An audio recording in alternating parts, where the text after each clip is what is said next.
With cryptocurrencies on the rise again, how about the first physically backed cryptocurrency as an exchange-traded product?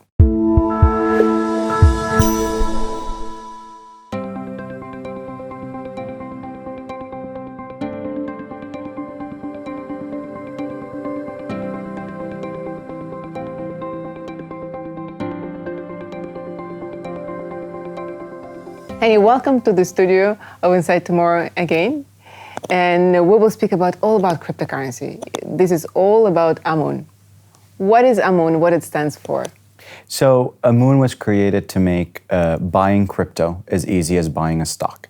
We're listed on the Swiss Stock Exchange. We have exchange-traded products that you can easily purchase, just like buying a share of a company, except that they track crypto. And so you're able to buy and invest in crypto in a safe, cheap, and regulated manner.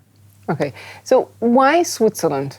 You moved here from the US, and I'm sure in the US there are a number of different crypto valleys. What Switzerland attracted you? So we thought about this long and hard, and actually visited or spoke with 27 different jurisdictions before settling on Switzerland. Covered every continent except Antarctica. And what we liked about Switzerland and why Switzerland was our first choice from the very beginning is that it has a very good reputation for professional financial excellence. It's quite regulated. We weren't looking for something that was less regulated or easy.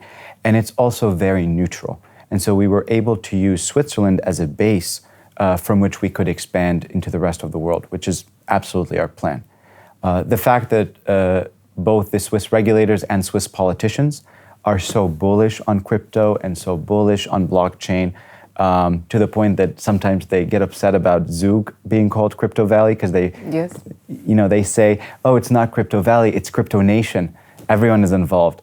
That lends even more credibility to Switzerland as a crypto hub, and we're very happy to be here. Welcome to Switzerland. Thank you for having me. So you claim that you come up with the first ever backed securities for cryptocurrency. Yeah, so we have the first physically backed crypto listed products. We also listed the first crypto index in the world back in November of 2018. What this means is that our first product was an index representing the top crypto assets, up to the top 5.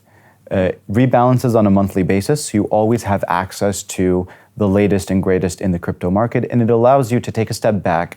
Perhaps you just think that blockchain or crypto is a worthwhile investment, and you would like to put money behind it, but you don't know which specific one to bet on. Great, the Amun HODL basket allows you to buy the market. So you invest in the index. Exactly.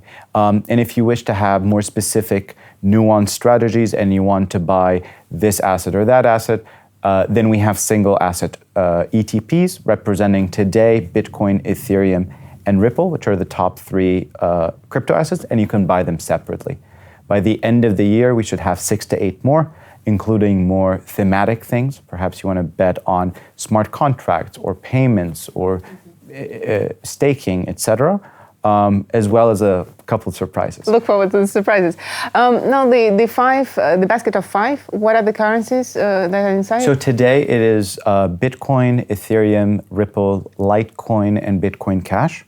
And we have specific criteria based on the teams that are behind them, the trading volumes, the age, what types of assets they are. For example, we don't allow stable coins or privacy coins in.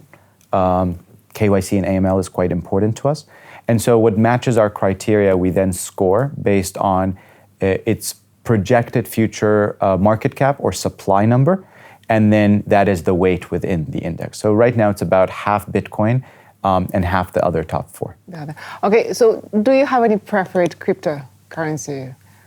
I think crypto is so diverse and the use cases quite different that it's very hard to pick one. Bitcoin is the first and most important one, and the thing that everything else has been based on, at least ideologically. And so I have a great love for Bitcoin, but there's so many others that have specific use cases and properties that are also quite exciting. What are the use cases could be, let's say, for Bitcoin? So Bitcoin is used mostly as a store of value. It's sort of like digital gold, except it's better than gold in every way because it's more divisible, it's more transportable, it's cheaper to store, it's more accessible. But there are other use cases. So Ethereum, for example, allows you to build applications, blockchain applications on top of it. And a lot of the things the initiatives that we see from insurance and finance and shipping are built on top of Ethereum. There are other cryptos out there like Ripple, which is trying to have wires be cheaper and faster, or Bitcoin Cash or Litecoin, which is trying to make payments more easy, accessible, more flexible. Cheaper, yeah. Yeah. Exactly. So let's say I invest in the index or in one of the crypto. How easy, you say it's easy like investing in the stock, how easy to exit? And do I need to look for another investor who is also sitting in the index or in the crypto? Or it could be anyone, any player in the market who is buying bonds or... So the greatest thing about the exchange-traded product is that it tracks the underlying directly, which in our case would be a crypto asset like Bitcoin. And so you have the same liquidity as the underlying market. Last 24 hours in Bitcoin had about 25 billion of volume, of which our KYC AML stringent requirements gives us access to perhaps 5 to 7 billion of that. So the liquidity is quite high. You can enter and exit in the same day. And a lot of traders end up using our products to make profits off of the volatility, which is why since launch, even though we're a smaller company, our first product is the top traded ETP on the entire Swiss stock exchange. And my question about your competitors or other players in the market, what the advantages that you have or you bring to the market? So very simply, ours is the cheapest to buy. It is the easiest to access. And it's the most professional and most regulated listed crypto product in the world today. I believe that education is missing in the market for markets to go forward and develop. What do you think are the main challenges for the next few years in this market?